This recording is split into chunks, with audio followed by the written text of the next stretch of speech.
Good evening. मैं आलोक BCC के YouTube channel पे आप सभी को स्वागत करता हूं। और आज 3 सितंबर के न्यू करंट अफेयर्स हम लोग देखेंगे। क्या क्या महत्वपूर्ण बिंदु है हमारे परीक्षा की दृष्टि से, उसको देखेंगे।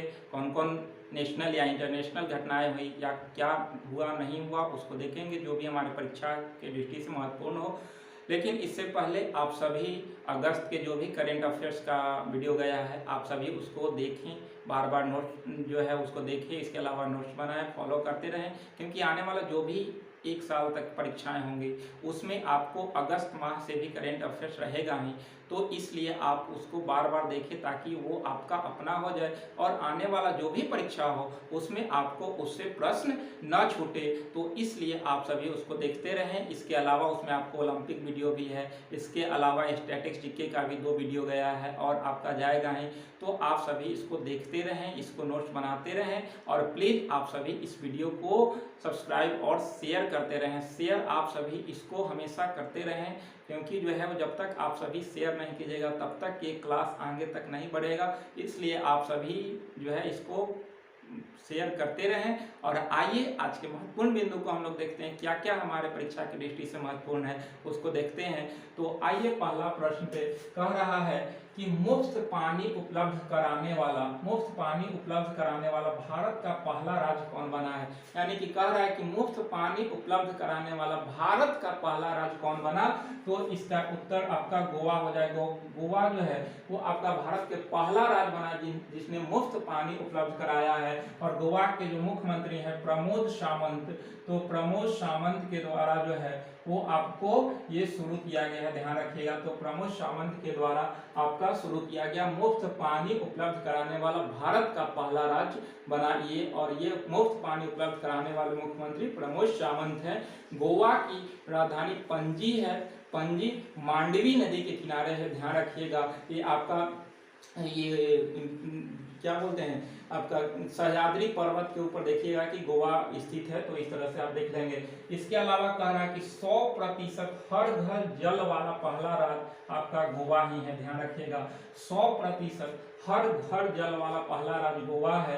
भारत का पहला रेबीज मुक्त राज्य अगर देखा जाए तो ये गोवा ही है। तो गोवा से ये सब आपका जो है वो प्रश्न है। इसके अलावा आपको पता होगा कि पूरे भारत में आपका एक ऐसा राज्य है जहां पर समान सिविल संहिता लागू है। अनुच्छेद 44 वो आपका गोवा राज्य में ही लागू है। तो ध्यान रखिएगा कि भारत में अभी कौन से राज्य में समान सिविल संहिता लागू है, तो गोवा में, यानी कि गोवा में अभी अनुच्छेद 44 लागू है, ध्यान रखेंगे। अगला प्रश्न है कि आईएम पंजाब की शुरुआत पंजाब सरकार के द्वारा किया गया, ध्यान रखिएगा। पंजाब सरकार के द्वारा किया गया। और ये आईएम का फुल फॉर्म इनोवेशन मिशन है, इनोवेशन मिशन पंजाब। यानी कि इसका मुख्य उद्देश्य है कि स्टार्टअप का विकास करना तथा रोजगार को बढ़ावा देना। इनोवेशन मिशन का शुरुआत यानी कि नवाचार मिशन जो है वो पंजाब सरकार के द्वारा शुरू किया गया। पंजाब के मुख्यमंत्री अमरिंदर सिंह के द्वारा ये मिशन लाया गया है, जिसमें स्टार्टअप को बढ़ावा दिया जाएगा तथा रोजगार को बढ़ावा दिया जाएगा। इसके अलावा अगर पंजाब से एक प्रश्न यहाँ देखें तो कोरोना के लिए ब्रांड एम्बेसडर पंजाब राज्य किसको बनाया था। तो आपको पता होगा सोनू सूद को जो है वो आपका पंजाब का कोरोना के लिए ब्रांड एम्बेसडर बनाया गया था वहाँ के मुख्यमंत्री के द्वारा। तो सोनू सूद को, ठीक है, लोगों के मसीहा के नाम से जाने जाते हैं। अभी हाल ही में देखे थे कि दिल्ली के अरविंद केजरीवाल सरकार के द्वारा मेंटर अभियान लाया गया था, जिसका भी ब्रांड एम्बेसडर सोनू सूद को ही बनाया गया है, ध्यान रखेंगे। अगला है 3 नंबर की साथ योजना, ध्यान रखिएगा। साथ योजना आपका जो है वो ग्रामीण महिला उद्यमिता को बढ़ावा देने के लिए शुरू किया गया। कहाँ शुरू किया गया, तो जम्मू एंड कश्मीर में शुरू किया गया, ध्यान रखिएगा।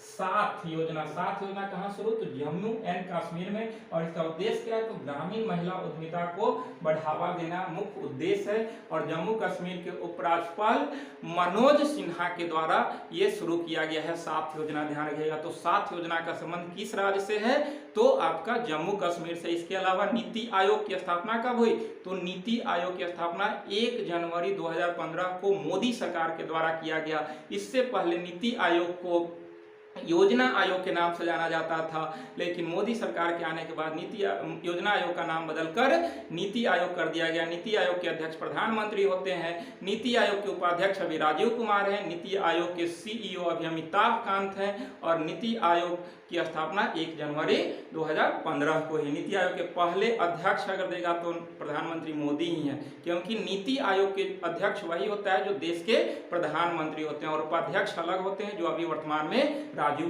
कुमार है। ठीक है, अगला देखा जाए 4 नंबर कि संयुक्त राष्ट्र सुरक्षा परिषद का संकल्प 2593 यानी कि 2593 किससे संबंधित है? बहुत महत्वपूर्ण प्रश्न है कि संयुक्त राष्ट्र सुरक्षा परिषद यानी कि UNSC, United nation security council के संकल्प एक है 2593, ये किससे संबंधित है? तो ये संबंधित है आपका आतंकवाद से। आतंकवाद अफगानिस्तान से, यानी कि अफगानिस्तान में जो आतंकवाद है उसी से संबंधित है एक संकल्प 2593 जो आपका यूएनएससी में लाया गया। और इसमें महत्वपूर्ण बात है कि यूएनएससी में आपको पता होगा कि टोटल 15 मेंबर होते हैं, जिसमें 5 अस्थायी होते हैं और 10 अस्थायी होते हैं, और यही 5 अस्थायी मेंबर को वीटो पावर दिया गया है। तो वीटो पावर जो अस्थायी मेंबर है उन्हीं को दिया गया है यूएनएससी में। तो इस तरह से अस्थायी 5 और 10 अस्थायी,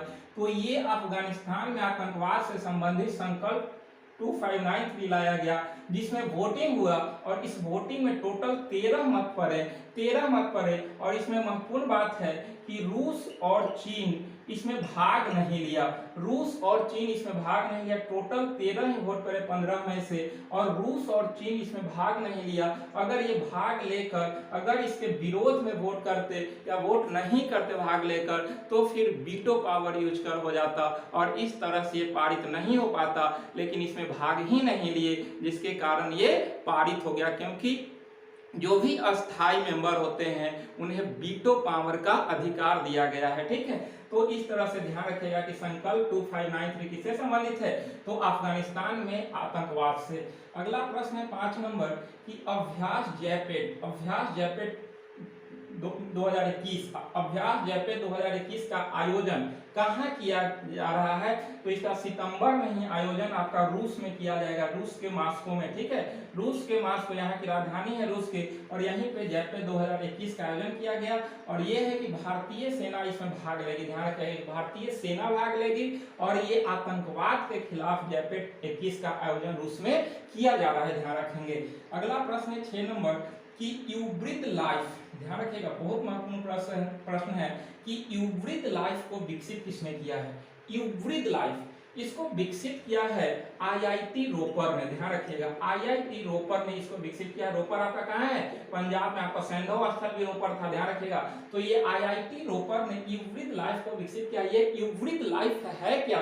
तो कह रहे हैं कि दुनिया का पहला plant based smart air purifier है, यानी कि दुनिया का पहला plant based smart air purifier है। यानी कि एक ऐसा स्मार्ट प्यूरिफायर बनाया जा रहा है एयर का, जिसमें जो है वो प्यूरिफायर के ऊपर वृक्ष लगा रहेगा, वृक्ष के, और वो रूम में लगा रहेगा प्यूरिफायर, और वो जो है वो जो भी रूम से जो है भी गर्म हवा है वो वृक्ष के पत्तियां लेगी, जड़ के माध्यम से नीचे तक जाएगा, फिर वो एयर जो है वो प्यूरिफाई होकर नीचे की तरफ से निकलेगी। इस तरह से ये आपका आईआईटी रोपर के द्वारा विकसित किया गया है, जो दुनिया का पहला plant based smart air purifier है। जैसे आप जल को प्यूरिफाई करके पी रहे हो, इसी तरह से एयर को प्यूरिफाई करके रूम में आप जो है रह सकते हैं, अपने रूम में इसको लगाकर जो है वो प्यूरिफाई एयर यूज कर सकते हैं। तो इस तरह से आपका आईआईटी रोपर के द्वारा इसको विकसित किया गया है, जो दुनिया की पहला जो है वो एयर प्यूरिफायर बेस्ट प्यूरिफायर है। ध्यान रखिएगा, ठीक है, यानी कि दुनिया का पहला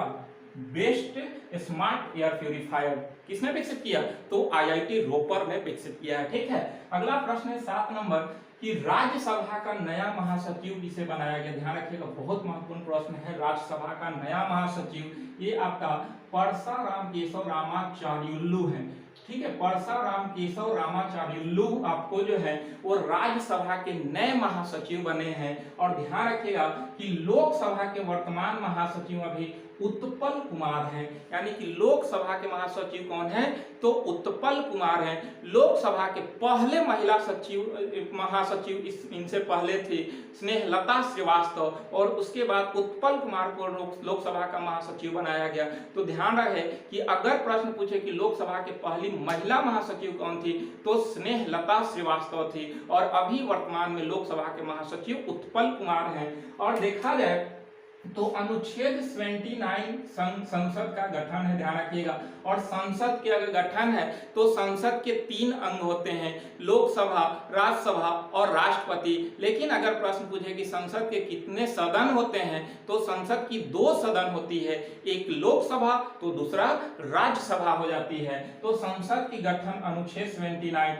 80 में है आपका राज्यसभा, ठीक है। अनुच्छेद 80 यानी कि राज्यसभा है। राज्यसभा को ही आपका उच्च सदन बोला जाता है, अलोकप्रिय सदन बोला जाता है, ठीक है। तो इसको ध्यान रखेंगे। अगर अनुच्छेद 81 जो है वो लोकसभा की स्थापना से, लोकसभा की स्थापना से संबंधित आपका अनुच्छेद 81 है लोकसभा। तो 79 संसद, 80 राज्यसभा और 81 लोकसभा। राज्यसभा को आपका अलोकप्रिय सदन या उच्च सदन कहा जाता है, लोकसभा को लोकप्रिय सदन या निम्न सदन के नाम से भी जाना जाता है, ठीक है। कह रहा है कि राज्यसभा में अभी सदन के नेता कौन है, यानी कि राज्यसभा में सदन के नेता अभी पीयूष गोयल है, ध्यान रखिएगा। पीयूष गोयल आपका राज्यसभा में सदन के नेता हैं, जबकि राज्यसभा में विपक्ष के नेता अभी कौन है, तो राज्यसभा में विपक्ष का नेता आपको पता होगा मल्लिका अर्जुन खड़गे हैं, मल्लिका अर्जुन खड़गे, ध्यान रखिएगा। ये आपके राज्यसभा में विपक्ष के नेता हैं। लोकसभा में सदन के नेता कौन है, तो लोकसभा में सदन के नेता वही होते हैं जो देश के लगभग वही होते हैं जो देश के प्रधानमंत्री होते हैं, यानी कि अभी लोकसभा में सदन के नेता नरेंद्र मोदी है, ध्यान रखिएगा। और इसके अलावा लोकसभा में विपक्ष के नेता आपको पता होगा कि अधीर रंजन चौधरी, अधीर रंजन चौधरी आपका जो अभी यहाँ पश्चिम बंगाल से सांसद हैं, अधीर रंजन चौधरी, ठीक है। तो अधीर रंजन चौधरी लोकसभा में विपक्ष के नेता, लोकसभा में सदन के नेता नरेंद्र मोदी, राज्यसभा में विपक्ष के नेता मल्लिकार्जुन खड़गे और राज्यसभा में सदन के नेता पीयूष गोयल। ये सब ध्यान रखिएगा। अनुच्छेद 29 संसद, 80 राज्यसभा और 81 लोकसभा। लोकसभा के महासचिव उत्पल कुमार और राज्यसभा के नए महासचिव परसाराम केशव रामचार उल्लू, ठीक है। तो इसको आप ध्यान रखेंगे लोकसभा राज्यसभा से कुछ महत्वपूर्ण बिंदु, ठीक है। अभी लोकसभा में वर्तमान में कितने मेंबर हैं?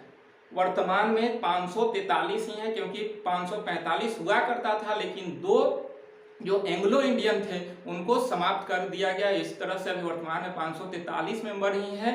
और राज्यसभा में देखा जाए तो वर्तमान में कितने मेंबर हैं, तो राज्यसभा में आपका वर्तमान में 245 मेंबर है, ठीक है। तो ये आप ध्यान रखेंगे। अगला प्रश्न है 8 नंबर कि 17 सितंबर को किसान जवान सम्मान दिवस मनाया जाएगा। यानी कि 17 सितंबर को किसान जवान सम्मान दिवस मनाया जाएगा। ये इसलिए मनाया जाएगा क्योंकि 17 सितंबर को ही पीएम मोदी का जन्म दिवस है। पीएम मोदी का जन्मदिन के अवसर पर आपका किसान जवान सम्मान दिवस मनाया जाएगा। जो भी किसान अपने पूरे जीवन काल में अपना जो है वो कृषि में जीवन को समर्पित किया है उनके लिए, तथा जो भी जवान जो शहीद हुए उनके परिवारों को जो है वो उस दिन पुरस्कृत किया जाएगा। ये सब आपका जो है वो 17 सितंबर को किया जाएगा। और इसी उपलक्ष्य में पीएम मोदी के जन्म दिवस के अवसर पर किसान जवान सम्मान दिवस मनाया जाएगा। ध्यान रखिएगा।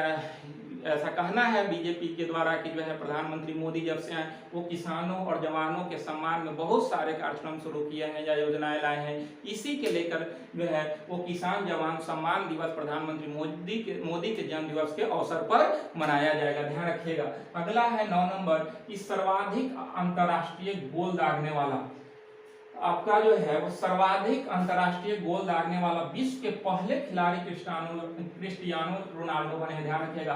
यानी कि विश्व का सबसे अधिक गोल दागने वाला खिलाड़ी कौन बने, तो क्रिस्टियानो रोनाल्डो बने हैं। कितना 111 गोल दाग कर जो है विश्व में सबसे अधिक गोल दागने वाला खिलाड़ी बने फुटबॉल में। और ये कहाँ के हैं, तो ये पुर्तगाल के हैं। ध्यान रखिएगा। पुर्तगाल के फुटबॉलर हैं क्रिस्टियानो रोनाल्डो जो सबसे अधिक गोल दागने वाला खिलाड़ी बने। अगला प्रश्न है कि अंतरराष्ट्रीय क्रिकेट में सबसे तेज 23,000 रन बनाने वाले खिलाड़ी कौन बने, तो आपको पता होगा विराट कोहली ये कारनामा किए हैं। ठीक है, तो विराट कोहली के द्वारा 23,000 रन बनाने वाले खिलाड़ी बने। क्रिकेट में सबसे तेज की बात कर रहा है, सबसे तेज जो है वो आपका ये कारनामा कि टोटल 490 पारी में ये रिकॉर्ड विराट कोहली के द्वारा बनाया गया। अभी इंग्लैंड में टेस्ट मैच चल रहा है, उसी टेस्ट मैच में अपना ये इतिहास रचे हैं विराट कोहली ने। तो टोटल 490 पारी में 23,000 रन बनाने वाले भारत विश्व के पहला खिलाड़ी बने। और अगर देखा जाए तो सचिन अभी सबसे ज्यादा रन बनाने वाला खिलाड़ी है विश्व में, जिन्होंने 34,357 रन 522 पारी में उपलब्धि की हासिल, सॉरी ये 522 पारी में सचिन तेंदुलकर जो है वो 23,000 रन बनाया था। जबकि अभी सबसे अधिक रन बनाने का रिकॉर्ड जो है सचिन तेंदुलकर के नाम है, जिन्होंने 34,357 रन बनाए हैं, ध्यान रखिएगा। इसके अलावा दूसरा स्थान पे कुमार संगकारा 28,016 रन बनाकर दूसरे स्थान पे हैं। और इस लिस्ट में अगर कोहली को देखा जाए तो 7वें स्थान पे आ चुके हैं, यानी कि 23,000 रन बनाकर कोहली ओवरऑल अगर देखा जाए तो विश्व में 7वें स्थान पर आ चुके हैं। 6ठे स्थान पे देखा जाए तो राहुल द्रविड़ 6ठे स्थान पे हैं और 7वें स्थान पर विराट कोहली 23,000 रन बनाकर। सबसे अधिक किसने, तो सचिन तेंदुलकर तो 34,357 रन बनाकर सबसे अधिक रन बनाकर जो है पहले स्थान पे है और कोहली 7वें स्थान पर, आप ध्यान रखेंगे। तो इस तरह से आज का ये इतना महत्वपूर्ण प्रश्न था, इसको हम लोगों ने देखा और आप सभी इसको 2-4 बार देखें, नोट्स बनाएं, तैयारी करें। आप जो है वो डेली थोड़ा थोड़ा ही करते रहें, एक बार ज़्यादा तैयारी नहीं होगा, आपको थोड़ा थोड़ा कर कर ही तैयारी करना होगा, तभी आपकी तैयारी अच्छी होगी। क्योंकि आपको पता है कि बूंद बूंद ही तालाब भरता है, अचानक नहीं भरेगा। इसी तरह से आप थोड़ा थोड़ा ही डेली 15 मिनट और 20 मिनट का ही वीडियो देखकर आप एक अच्छा तैयारी करने वाले स्टूडेंट्स हो सकते हैं, आपके पास अच्छा क्वेश्चन हो सकता है और उसी उपलब्धि के साथ जो है वो आप जाकर परीक्षा में 100% अपना दे सकते हैं और जाकर आपको सफलता मिल सकती है। इसलिए आप थोड़ा थोड़ा कर कर ही मेहनत करें, आपकी सफलता सुनिश्चित होगी, ये मैं गारंटी देता हूँ। आप करके तो देखें, आप मेहनत करके देखिए, आपकी सफलता निश्चित होगी। और इस तरह से आप जो है वो तय कर लीजिए कि हमको डेली इतना समय देना है, करेंट या फिर जो कुछ भी है उतना देकर हमको जो है समय देकर इतना हमको गेन करना है और आपकी जो है वो तैयारी बहुत बेस्ट होगी। ठीक है, तो आज यहीं तक, लेकिन फिर से आप सभी को एक बार कहूँगा प्लीज़ आप सभी इस क्लास को शेयर करें, आप सभी इस क्लास को प्लीज़ शेयर करें। आज यहीं तक, फिर हम मिलते हैं कल। आप सभी को बहुत बहुत धन्यवाद।